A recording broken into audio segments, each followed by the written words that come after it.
26 নির্বাচন আর সেই 26 ভিন রাজ্যে ভরসা বঙ্গ বিজেপি। 26 লক্ষ্যে বঙ্গ বিজেপিতে ভিন রাজ্যের সংগঠক। রাজ্য বিজেপিকে মজবুত করতে ভিন রাজ্যের নেতায় আস্থা। রাজ্যে আসছেন বিজেপির 12 জন সাধারণ সম্পাদক।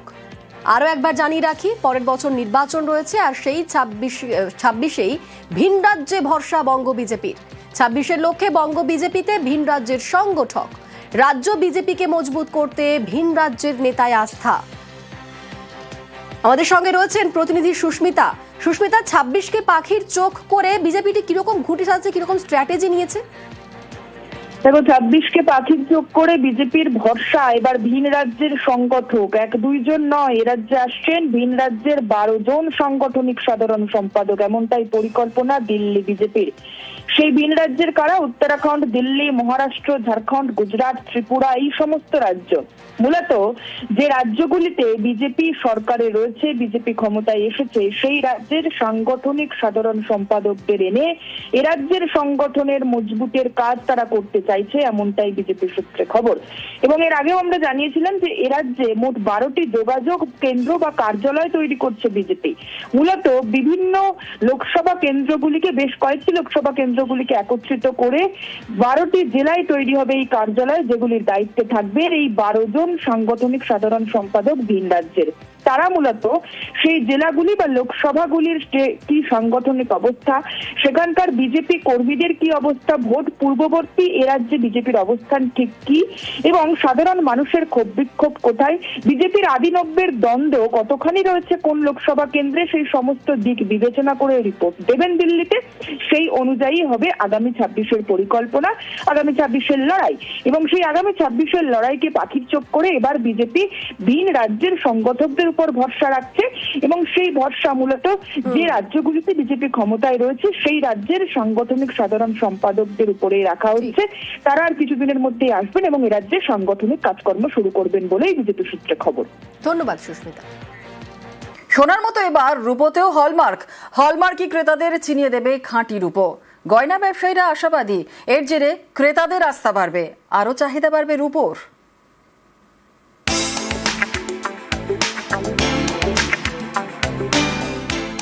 সোনা আসল না নকল, খাঁটি সোনা চিনিয়ে দেয় হলমার্ক। এবার রূপোর জন্য চালু হলমার্ক। সেপ্টেম্বর থেকে রূপোর গয়নাতেও হলমার্ক চালু করেছে BSI, bureau of Indian standards. সিলভারের উপর যে হলমার্কিং, এটা আপাতত যেটা আছে সেটা ভলান্টারি আছে, এখনও সেটা ম্যান্ডেটারি হয়নি। এখন থেকে যত সিলভার হলমার্কিং হচ্ছে ভলান্টারিলি, সেটা এখন HUID মার্ক দিয়ে মার্কেটে আসছে। এবং সেই HUIDটা জেনুইন কিনা সেটা আপনি, আমাদের একটা BIS কেয়ার অ্যাপ আছে, সেখানে আপনি HUID নাম্বার দিয়ে সেখানে যদি আপনি চেক করেন জেনুইন আছে কিনা, ওইখান থেকে আপনারা সেটা জেনুইননেসটা টেস্ট করতে পারবেন। जैसे गोल्ड में आप सब पहचानते हैं कि गोल्ड की जो हॉलमार्किंग है उसमें एक 6 डिजिट का अल्फान्यूमेरिक कोड होगा HUID। ऐसे ही वही चीज़ हमने अब सिल्वर पे भी ले आए हैं कि अगर आप सिल्वर की भी प्योरिटी को आप चेक करेंगे तो उस पर आपको वो 6 डिजिट अल्फान्यूमेरिक यूनिक नंबर मिलेगा। ज़रूरत पड़ने पे मैंडेटरी हो जाए, पर आज की डेट में तो वॉलंटरी ही है। কলকাতায় বেশ কিছু গয়নার দোকানে রূপোর হলমার্ক চালু হয়েছে। গয়না ব্যবসায়ীরা অনেকেই মনে করছেন সরকারি হলমার্ক চিনিয়ে দেবে খাঁটি রূপো। এর ফলে রূপোর বিশ্বাসযোগ্যতা বাড়বে, ক্রেতাদের ভরসা বাড়বে, ফলে বিক্রি বাড়বে রূপোর। কম্পিটিশনটা অতটা ফেস করতে হবে না, কেন অনেক লোক যা তা রূপো বিক্রি করে যখন, তো সেগুলো পিউরিটিটা মেনটেন হয়ে যাবে পুরো মার্কেটে, কাস্টমার বেনিফিট হবে। প্রোডাক্টটা ভালো যদি করে থাকে তার মানুষ ইনভেস্ট করতে পারবে। এখন গোল্ডে যেরকম যেই রেট হোক, এখনও খদ্দের ইনভেস্ট করছে, রূপোটাও সেই ভরসাটা পেয়ে গেলে বায়ার বাড়বে। এই ধরুন 15 গ্রামের এই রূপোর যে হাটটি রয়েছে, এর দাম রূপোর প্রায় 2000, মজুরি দিয়ে প্রায় 2500 মতো।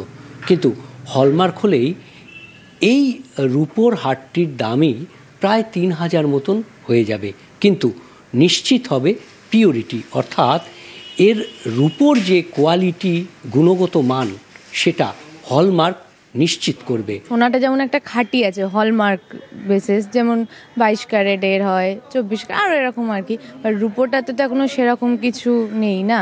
যদি হয় তাহলে আমরা মানে খাঁটি যে রূপোটা আমরা বুঝতে পারবো, সেটা হলমার্ক দেখেই আমরা জানতে পারবো, যদি হয় এটা আর কি।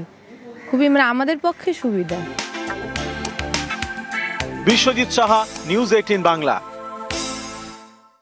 ভোটের বাংলায় বাঙালি যাত্রাভিমানের শান। বঙ্কিমচন্দ্রের বাড়ির বেহাল অবস্থার অভিযোগ বিজেপির। অবহেলার অভিযোগে প্রধানমন্ত্রীর হস্তক্ষেপে চিঠি বঙ্গ বিজেপির।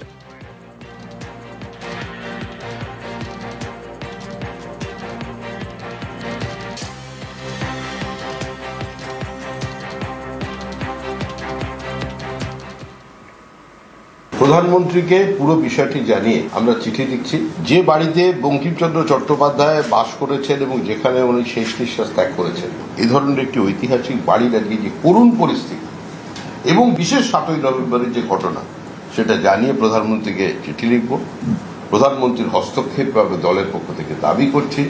যদি কেন্দ্রীয় সরকারের পক্ষ থেকে এই বাড়িটি পরিচালনভাবে কেন্দ্রীয় সরকারের কোনো বিভাগ গ্রহণ করতে পারে তাহলে অবশ্যই কেন্দ্রীয় সরকার সেখানে করবে। রবীন্দ্র বঙ্কিমকে নিয়ে বিভাজনের চেষ্টার অভিযোগ বিজেপির বিরুদ্ধে অভিযোগ তৃণমূলের। বাংলাতেই মনীষীদের যোগ্য সম্মান মন্তব্য কুণালের। কাগজ দেখে বন্দে মাতরম গায়ে বিজেপি, কটাক্ষ কুণালের।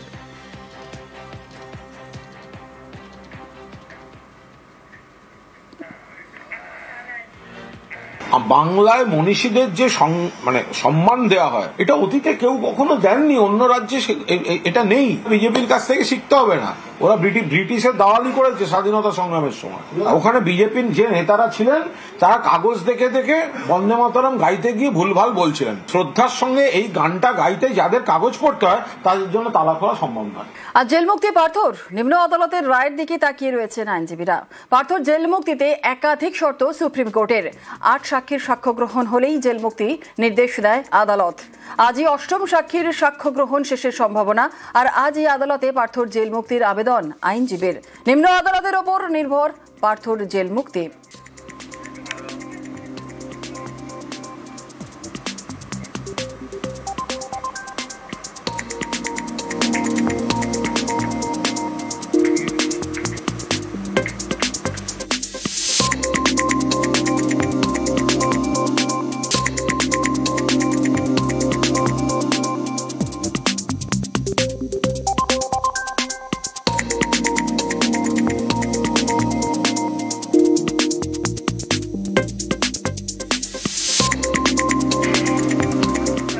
আজ জেল মুক্তি পার্থর।